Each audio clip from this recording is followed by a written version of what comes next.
Hi guys, welcome back to the channel. So I've owned this watch, this beautiful watch, for a week now. Call it 8 days. The new Omega Aquaterra World Timer Titanium on a flex with a titanium clasp. Absolutely gorgeous watch. Now, there's been a few comments about this watch from people that will never own it. They're saying it's too thick. That is the same thickness as my bond, my Seamaster bond. And the Seamaster bond is only that much thicker. I think it's either 1mm or 2mm thicker than my green Seamaster. And if you just look how thin that watch is, it's really thin. I mean, just look at my finger. You see my finger? Look at the size of my finger compared to that watch. I mean, just look at it. This watch is thinner than my finger. Joking aside, it is still thinner than my baby finger. You see that? So this is not a big watch. This is a beautiful, comfortable titanium watch. It's honestly light as a feather. Now, I want to tell you some really good things about this watch, some really quick good things about this. Other selling point is they say this is a grey dial. Okay? There ain't nothing grey about this dial. I'm going to say in the right light it's a chocolate dial. So I'm going to call it the chocolate titanium world timer. That's what I'm going to call it. I got lucky with this one. With Omegas, they're tested and tried and tested outside the case. When they go in the case, the movement is then rated to plus 3 to 4%, not seconds, percent per day. I don't know what that means, but that's what it is.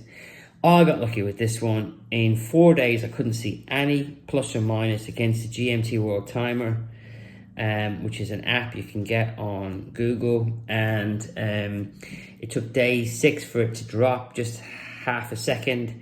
And I figured out that if I put the watch this way around, it rectified itself. So as of now, 8 days later, I've not had to touch the watch, and it's now time perfect, which is phenomenal. Okay, so there's been a few naysayers in the comments, and I need to address the naysayers, and that's another reason why I'm on here. This watch is only grade 2 titanium. Grade 2 titanium. Does that make sense? Okay. Now, there's been a lot of people saying, oh, 11,500, grade 2 titanium, you know, we were robbed. Well, you haven't been robbed because you haven't bought the watch and you never will. So shut up.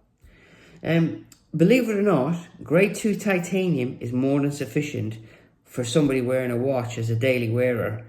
The bond, the No Time to Die, is grade 2 titanium, the whole watch. And I don't hear anybody moaning about that £9,300 watch or £9,200 watch. So give it a rest with the it's not grade 5 titanium rubbish.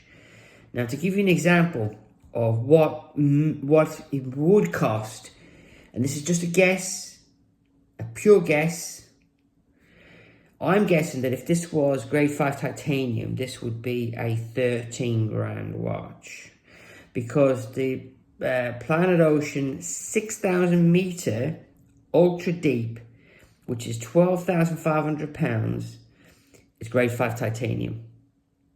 And you'll have to forgive me, I didn't bother to do any research on this, but grade 5 titanium is more corrosive resistant, and that's about all I know, okay? But when was the last time you were 6,000 meters below sea level wearing a fucking watch? The answer would be never. So for all the naysayers out there, if you don't like the watch or you prefer the blue one to this watch, I don't care. I really don't care. For those of you that are sitting on the fence about this watch being grade 2 titanium, get off the fence. Go and try this watch on and buy it. Oh, I just forgot. Remember, the dial, which is laser etched, and the world, which is laser etched, is grade 5 titanium.